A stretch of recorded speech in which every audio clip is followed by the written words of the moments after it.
Bonjour à tous, j'ai acheté cet outil chez Action. Alors attention, chez Action, comme je leur fais régulièrement, on va dire de la publicité, Action, il y aurait des gros problèmes de respect du droit du travail et de la santé des travailleurs. Je vous invite à taper dans YouTube scandale Action. Cet outil, ce genre d'outil, moi je bricole beaucoup, je sais que je serais appelé à en avoir besoin. J'en ai déjà eu besoin, j'ai pu me débrouiller sans, mais bon, au bout d'un moment, quand vous avez un besoin occasionnel, ce serait peut-être bien d'investir. 25 euros, je crois. Je vous mettrai le ticket, je pense que je l'aurai scanné ou photographié. Je sais pas ce que ça vaut, je sais pas si je publierai cette vidéo. Nous verrons bien. Mais si ça tient quelques années, ça peut être intéressant, d'autant que c'est du portatif, c'est une petite batterie 12 volts. Et alors, il se trouve, je vais vous la faire courte, que j'ai acheté une batterie 12 volts de la gamme X série 12 volts chez Lidl.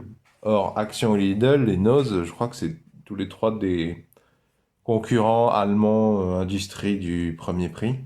Je sais pas s'il y a une correspondance. Et là, j'installe des volets et il faudrait que je ronge un petit peu de la menuiserie bois, des vieux restes de menuiserie bois, genre un demi-centimètre. J'ai des ciseaux à bois, mais je pense que je vais les éclater vu qu'ils sont sur la maçonnerie, ces morceaux de bois.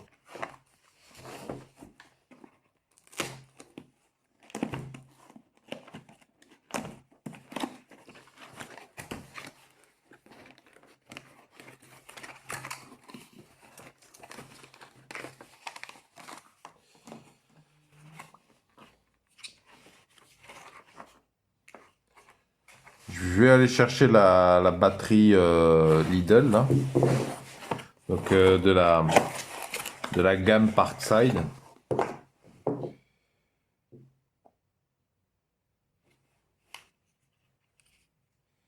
Non, c'est pas la même chose, c'est pas la même chose. Bon, j'ai déjà vu sur AliExpress beaucoup de cette variante-là. Même si là, c'est censé être de l'allemand, pas du chinois. Et ça se recharge avec un espèce de port. Bah, c'est de l'USB. Hein. Je crois que c'est de l'USB type C. Ah ouais, ça peut être pas mal. À voir. Il doit y avoir, bon, le BMS bien sûr, mais il doit y avoir un convertisseur de tension, je suppose, vu que l'USB c'est 5 volts. Bon. Donc ça, c'est le chargeur à brancher à un ordinateur ou un équivalent.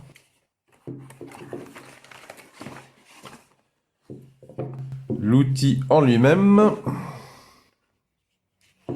je vais peut-être le mettre à charger avant de faire des tests. Désolé, c'était assez sous-exposé. Donc là, on a un verrou, lock, ce qui fait descendre le piston là. Je ne sais pas si le mot piston est correct. Ok. On, off. Ok. Le mode d'emploi.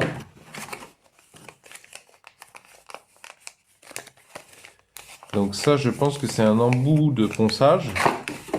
Celui-là, là, ou un lot, oui, 3. Il est censé y en avoir 3.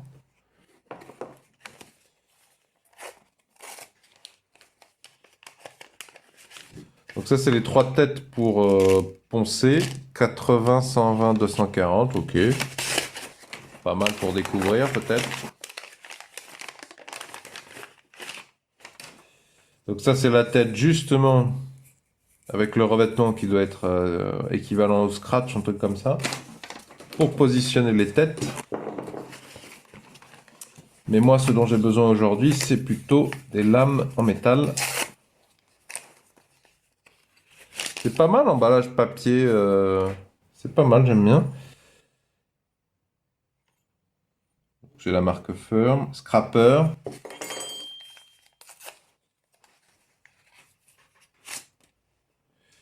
Et il y a ça aussi. Avec 4 cm gradués. Ok.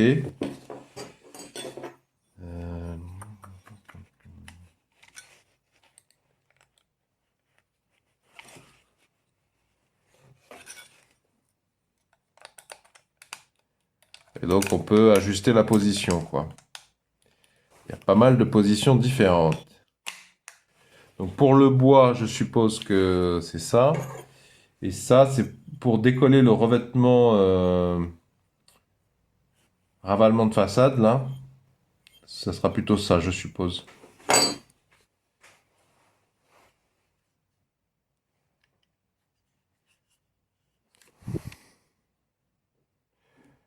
Désigné aux Pays-Bas. Made in... Ah oui, made in China quand même, hein. C'est mon premier branchement.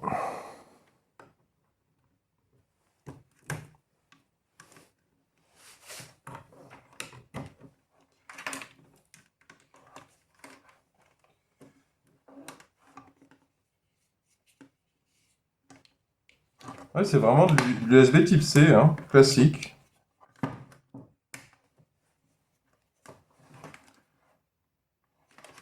Alors, je vois pas de logo. Ah si, je vois la petite loupiote là. Je sais pas ce que ça veut dire rouge. La batterie possède un indicateur à LED qui indique l'état du processus de charge. Batterie en cours de charge, rouge, vert, c'est terminé. Donc là, je viens de la recevoir, hein, premier branchement, ça, elle charge, hein. Dans le mode d'emploi, il y a bien une partie française, hein. Moi, je me fie à petits encadrés dans le coin. Je vous inviterai à tout lire attentivement. Moi, je vais peut-être pas tout lire. Peut-être les principaux éléments qui retiennent mon attention. Ne pas utiliser sous la pluie. Risque d'électrocution. Attention.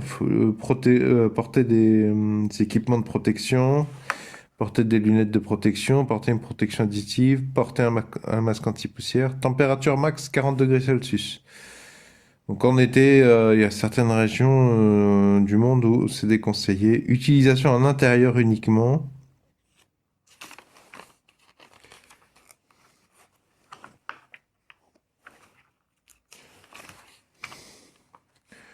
Ne pas ouvrir la cuve. Protéger la cuve de toute source de chaleur. Oui, bon, classique.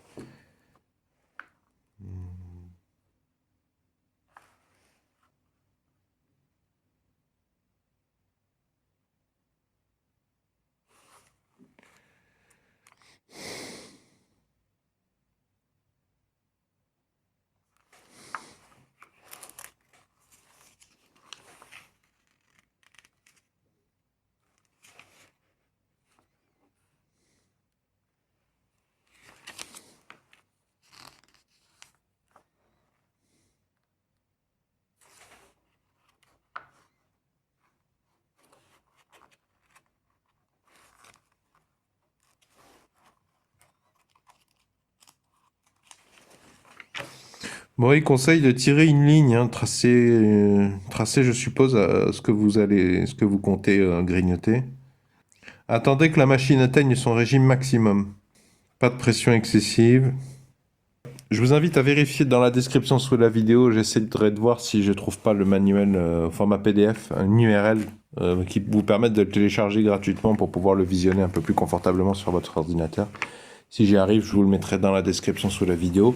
C'est pas un placement de produit, hein. J'ai reçu aucune somme d'argent ni aucun avantage en nature d'aucune sorte pour parler de ce produit et le montrer. Ouais, tu vois, j'ai acheté ça pour grignoter le revêtement de façade là. Et attaquer si besoin. Je pense que je vais peut-être avoir besoin, bah, déjà pour faire bien propre, parce que c'est pas facile de faire manuellement. J'ai un ciseau de tailleur de pierre et un marteau.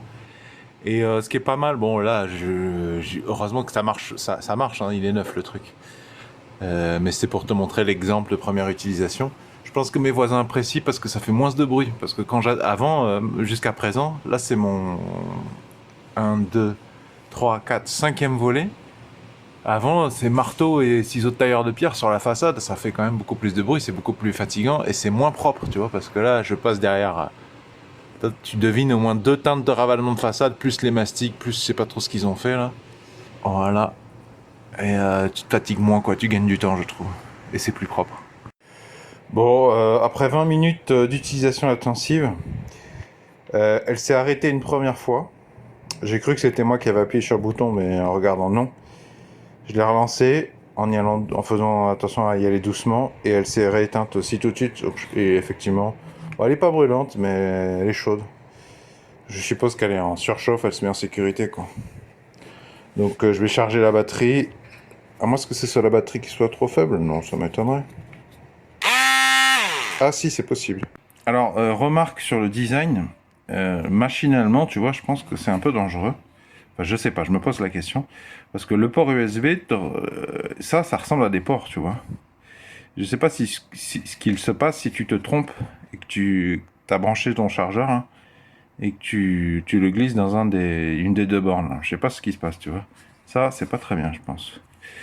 Pour le moment, un peu déçu par la batterie, puisque je l'ai quand même fait charger plusieurs minutes. Elle n'était pas chargée à fond.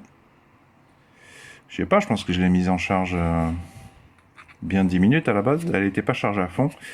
Et là, j'ai un problème alors que ça fait 20 minutes que je l'utilise. Bon, peut-être que j'en demande un peu trop pour une batterie de cette taille avec une tension que de 12 volts.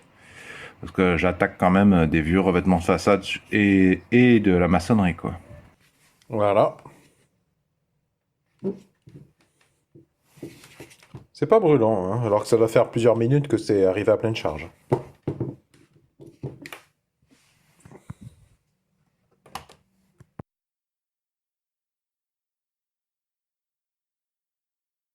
Bon, j'ai fini d'installer mon volet. Je vais, sur la base de cette expérience, ce début d'expérience, bon, qui est quand même spécialisé, je vais quand même faire quelques remarques. Bon, je dirais que je suis plutôt déçu de mon achat, au motif que, bon, alors, j'attaquais de la maçonnerie, hein.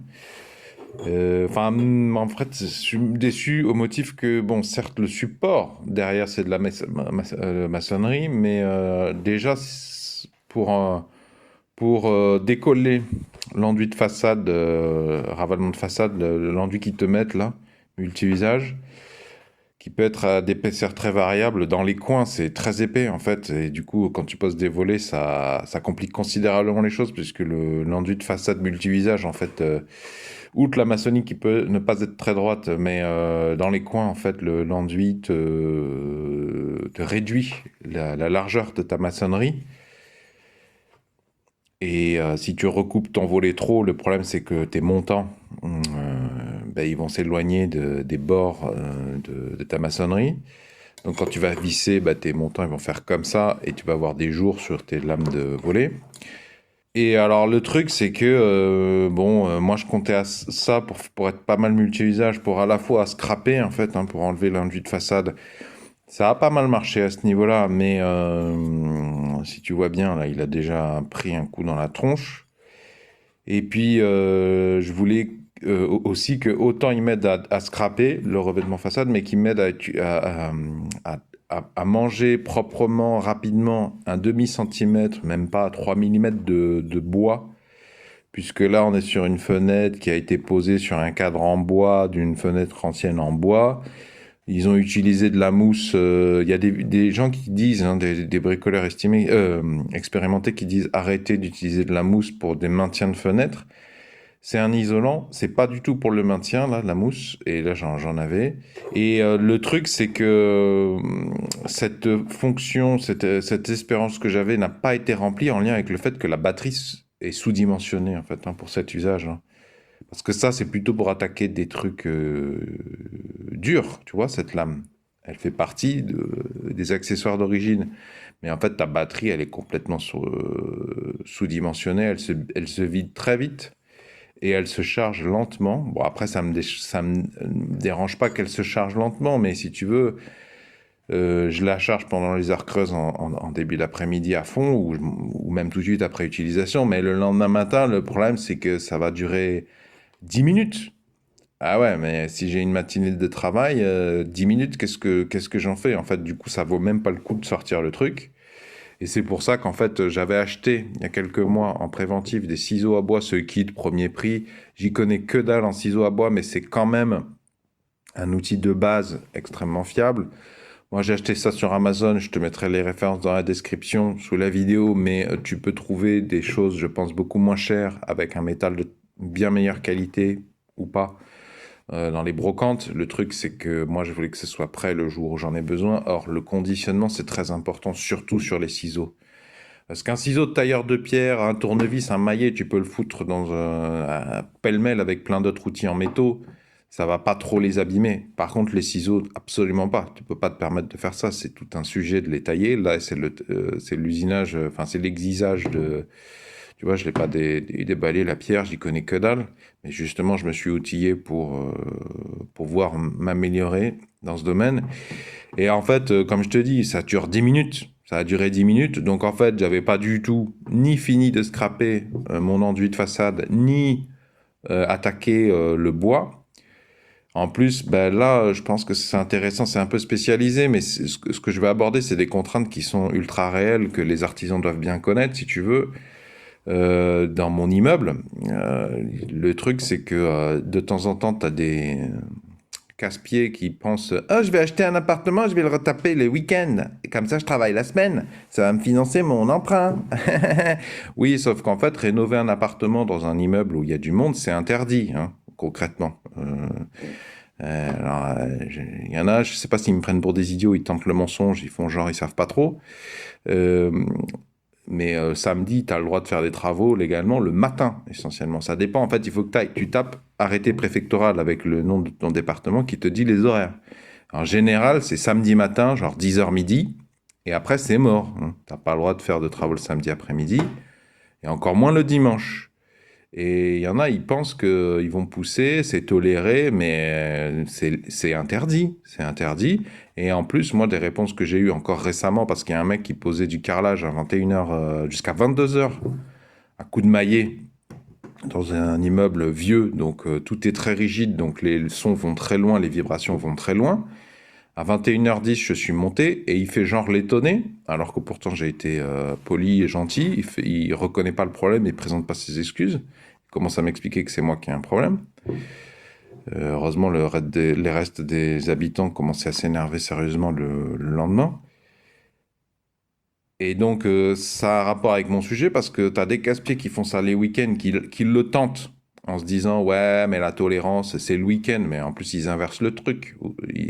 C'est pas la première fois que je tombe sur des génies qui disent ça va, c'est le week-end. Mais c'est précisément parce que c'est le week-end que ça va pas.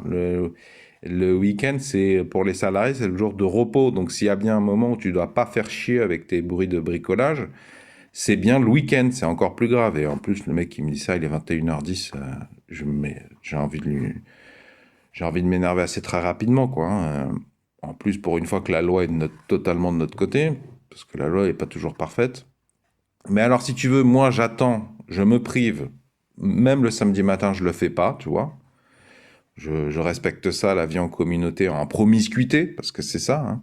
On peut pas faire comme si tu savais pas qu'il y avait 5 foyers par étage et qu'il y a beaucoup d'étages, hein, donc il y a beaucoup de gens que tu vas te déranger. Moi, j'attends 9h30, voire 9h40 le lundi. Donc je me prive du samedi dimanche pour faire ça carré. Et j'essaie de terminer le plus rapidement possible, mais je prends quand même mon temps parce que pour pas nuire, quand je vais scraper, attaquer ma ravalement façade, j'ai mon aspirateur de chantier. J'essaie de mettre la bouche de l'aspirateur de chantier le plus proche de mon forêt ou de mon scrapper pour avaler un maximum de trucs. Parce que sinon, parce que tous les débris, ils tombent sur mon balcon, mais sur les balcons des autres aussi. Alors, je peux ensuite aller toquer chez les gens pour me proposer de nettoyer leur balcon. Mais si je peux à la source, un maximum, pas déranger, c'est mieux. Et du coup, ça prend plus de temps quand tu travailles comme ça que quand tu bourrines et puis tu nettoies tout à la fin d'un coup. Mais le truc, c'est que moi, dans mon cas, et ça va vous concerner aussi, hein, c'est pour ça que j'en parle, même si c'est un peu long, tant pis, c'est le sujet, hein.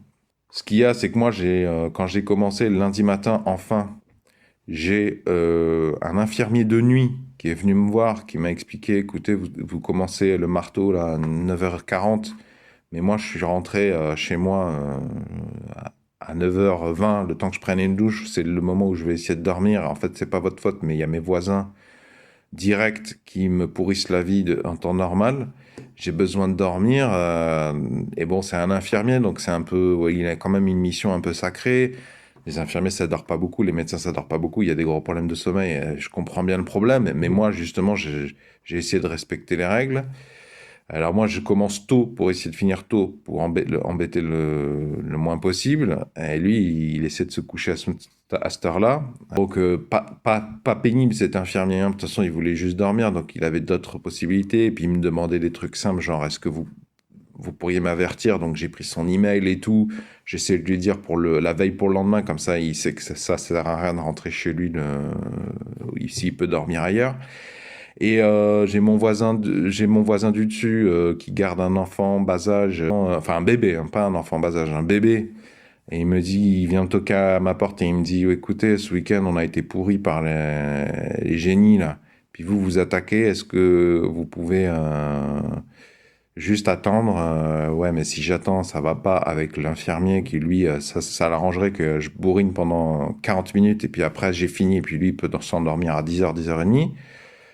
Donc, en fait, ça a un lien avec le sujet parce qu'en fait, il vaut mieux quelque chose si au bout de 10 minutes ça s'arrête, bon, bah, concrètement, j'ai été chercher mes ciseaux à bois pour attaquer ma menuiserie que j'avais même pas pu. Et en fait, j'ai même pas pu finir mon scrapping et mon attaquage de la maçonnerie que j'ai pris avec un bon vieux marteau. J'ai un marteau à rivoire qui me sort depuis des années, qui me sert depuis des années.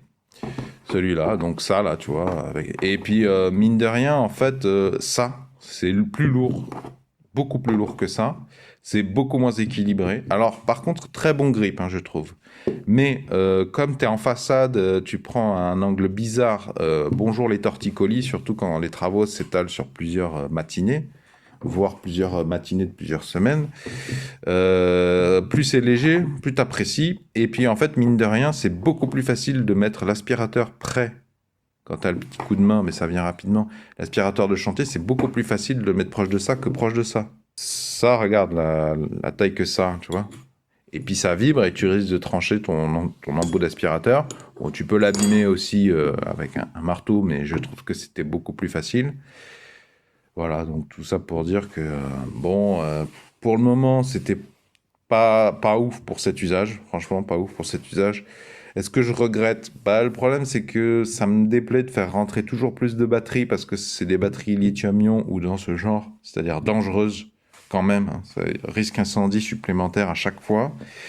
C'est en plus, bon, ça ressemble à des trucs que tu peux trouver sur AliExpress, mais moi j'ai un truc Bosch avec une batterie Bosch. J'essaie de faire dans les gammes. Heureusement que j'ai pas acheté ça en Bosch parce qu'à mon avis, j'aurais les nerfs quand même. J'aurais mis, ça doit coûter 200 euros chez Bosch, ça, la gamme occasionnelle, quoi, tu vois. Parce que professionnelle, c'est encore pire. Et puis même chez Bosch, peut-être qu'ils ont une batterie comme ça qui ça correspond pas avec ma disqueuse, tu vois. Alors, bon, on verra bien parce que j'ai c'est peut-être pas gâché, je pense pas, parce que c'est quand même multi-usage. Des fois, quand je dois couper un petit truc en plastique, que j'ai pas envie de sortir la disqueuse ou parce que ça fait quand même beaucoup plus de poussière, on verra bien. Je vais peut-être devoir traiter du plomb sur une porte intérieure vitrée. Donc peut-être que je vais apprécier d'avoir un genre de ponceuse plus pour des petites surfaces, mais des surfaces un peu pénibles.